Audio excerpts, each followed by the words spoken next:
नांदेडमध्ये अशा ट्रिप कुठं नाही भेटत. बघण्यास सहज आहेत आपले तिथे बायोसिटी असं कोणीच नाही. मी एकदम टॉपच्या इन्स्टिट्यूटमध्ये होते, बायोसिटी फेमस होती. तिथून मी इथं आलो, तिथं मागच्या वर्षी मला 249 होते. फक्त एका वर्षापेक्षा कमी टायमामध्ये मला 249 वरून 636 पर्यंत आणलेले आहेत मला. त्या 3च सरांकडे होते. असा वर्ष मी फक्त इथंच अभ्यास केला आहे तुमच्यामध्ये. खूप सारे स्टुडंट माझ्यासोबत शिकलेले आहेत. मी काय असं वेगळा क्लास वगैरे काहीच नाही केला. सगळ्यांसोबत प्रेशरसोबत शिकलो. बस डिफरन्स काय आहे की बाकी सगळे मुलं क्लास झाले की मित्रांसोबत बाहेर फिरत असतात. सगळ्यात मोठं त्यांचं तेच चुकलं जातं की बाहेर फिरण्यापेक्षा क्लासमध्येच बसून जे काही आपल्याला शिकवण्यात आलं आहे सगळं रिवाईज करायला पाहिजे एकदा. रिवाईज केलं ना सरांना लगेच पटायचं आणि सगळे डाऊट लगेच विचारून टाकायचे. नंतर ठेवायचं नाही. वाटलं दिवसभर इथंच जाऊ द्या, पण सगळे डाऊट इथंच क्लिअर करून टाका. आणि मेन म्हणजे आता सर वगैरे ट्रिक्स वगैरे देतात, खूप सारे फॉलो नाही करत. युट्यूबवर जातात, ट्रिक्स नवीन बघतात. तसं काहीच करायचं नाही. स्वतःच्या ट्रिक्स ओळखायच्या किंवा सर वगैरे दिले ना किंवा सरना पुन्हा एकदा जाऊन विचारायचं. जे काही सर सांगतात त्याच्याच फॉलो करा. ह्यात खूप सारे जण आहेत की काही सांगतात आणि आपण ते फॉलो करायला आपण त्यांच्या नोट्स पाहतो. लास्टला खूप सारे जण रिव्हिजनचा तडका वगैरे करतात, जे की फॉलो करतात मुलं, पण त्याचा काहीच फायदा होत नाही. एकदम झिरो फायदा होतो. माझ्यासोबतचे मित्र खूप सारे 1 वर्ष रिपीट केला त्यांनी, तरी त्यांना 400 देखील स्कोअर आला नाही. कारण की त्यांनी त्याच इन्स्टिट्यूटला रिपीट केलं मोठ्या, कारण त्यांचं नाव वगैरे होतं, पण त्यांचा रिझल्ट बिलकुल नाही आला. तसं तुम्ही काहीच नका करू. आपले तिन्ही सर खूपच चांगले आहे. त्यांचं सगळं स्टडी मटेरियल वगैरे त्यांचं फॉलो केलं. तुम्हाला मी सांगतो माझा 636 आले असते. तुम्हाला 700 पैकी 700च्या वर एखादी मुद्दा जाते तुमच्याकडे. फक्त तुम्ही एकदा फॉलो करा. मी पण इथंच असतो. माझ्याकडे खूप सारे ट्रिक्स आहेत जे पाठांतर तुम्हाला कामाला येतात. माझ्याकडे नोट्स पण काढले आहेत, शॉर्ट नोट्स. सगळं माझं मटेरियल ठरवलं जे की सरांनी मला काढायला मदत केली. ते तुम्हाला दिलं ना तुमचं 700च्या वर 100% जाते. जेईसाठी फिजिक्स केमिस्ट्री लागते त्याचे पण माझ्याकडे चांगले आहेत. मी पण जेईचा पेपर ट्राय केला होता.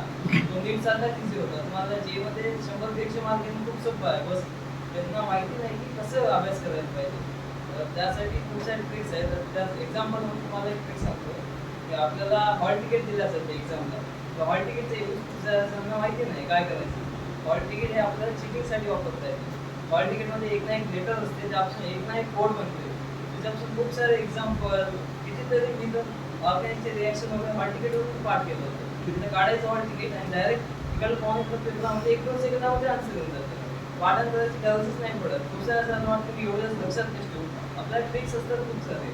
आता जसे की बायोमध्ये येते आपल्याला डेट्स येतात. 1990 ह्या सायंटिस्टने हे केलं. खूप साऱ्या जणांना ते लक्षात नाही राहत. मी काय केलं, वॉचमध्ये जे टाईम असते त्यावर सेट केलं होतं की ह्या टाईमाला ह्या सायंटिस्टचा हा होता एक्सपेरिमेंट. त्यानुसार मी आताच्या जवळपास पेपरमध्ये बायोलॉजी 10-15 क्वेश्चन तुम्ही असं पाहतच सॉल्व्ह केलं होतं. काही असं विचार करण्याची गरज नाही, कारण की आता विचार करून गेलो होतो की असा क्वेश्चन आला की हे वापरायचं. तसे असे म्हणजे खूप सारे ट्रिक्स आहेत. तुम्हाला आता इथंच असतं होतं जे कोणते ट्रिक्स लागला मला विचारा. सर्व प्रकारचे ट्रिक्स आहेत. जेईसाठी पाहिजे तर जेईचे वेगळे ट्रिक्स काढले आहेत. मला मॅथ येत नाही, पण बायो फिजिक्स आणि केमिस्ट्री एकदम परफेक्ट आहे माझं. आणि रेड्डी सरांचे खूप सारे ट्रिक्स आहेत जी सर विद्यार्थ्यांना सांगत नाही. सरांना विचारावं लागतं सुद्धा. खूप साऱ्यांना विचारत नाही. रेड्डी सरांना एक ट्रिक काढून घेतलेली सरांकडून. जसे की फिजिकलमधल्या खूप सारे म्हणजे जे फिजिकलचे क्वेश्चन्स खूप सारे आता अवघड जातात. त्यासाठी रेड्डी सरांकडे सिम्पल एक फॉर्म्युला असतो फिजिकलसाठी. खूप साऱ्यांना विचारतच नाही सरांकडे. मी विचारलेलं आहे, माझ्याकडे नोट्समध्ये आहे. तुम्हाला सरांना देतो.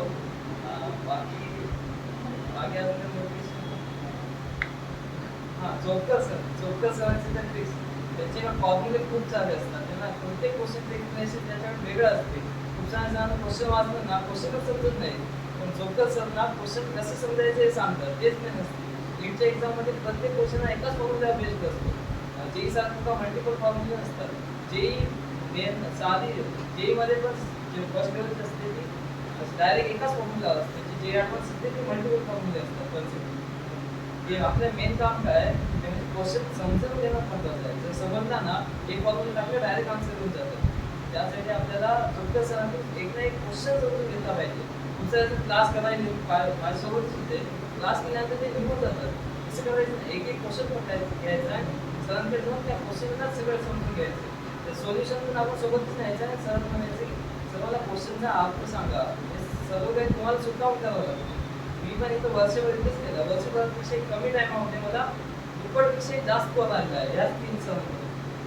सर खूप चांगले शिकवतात आणि बाकी म्हणजे खूप सारे जण मोबाईलमध्ये खूप टाइमपास करतात वर्गामध्ये बसून. ते एक बंद करायला पाहिजे सर्व विद्यार्थ्यांना. एक तुम्ही आता 12वीला आहात, तुम्हाला एकच वर्ष बाकी आहे. माझ्याच कंटिन्यूची शरद आहोत. एकदा 8 जूनला स्टार्ट केलं होतं. अजून तुमच्याकडे 3 दिवस बाकी आहेत. त्यामुळे 3 दिवसामध्ये पण खूप सारे होऊ शकते. बस मोबाईल बंद करा आणि आजपासून ते स्टार्ट केला तरी तुम्हाला डायरेक्ट क्रॅक होऊ शकते. मी पण जास्त वेळ नाही घेतला होतो. फक्त एका वर्षापेक्षा कमी वेळामध्ये माझे क्रॅक झाले. तुमचं सर्वांचं होऊ शकते. मी पण स्टार्टिंगला काही जास्त हुशार पण नव्हतो. त्यामुळं तुमचे होऊ शकते. बस मोबाईलला जवळ ठेवा आणि सरांना पकडा. सर्व सरांसोबत राहिला ना वर्षभरामध्ये तुमचा रिझल्ट 100% लागून जाईल. बाकी क्वेश्चन असते सांगा. विषय सांगायचं आहे तुम्हाला?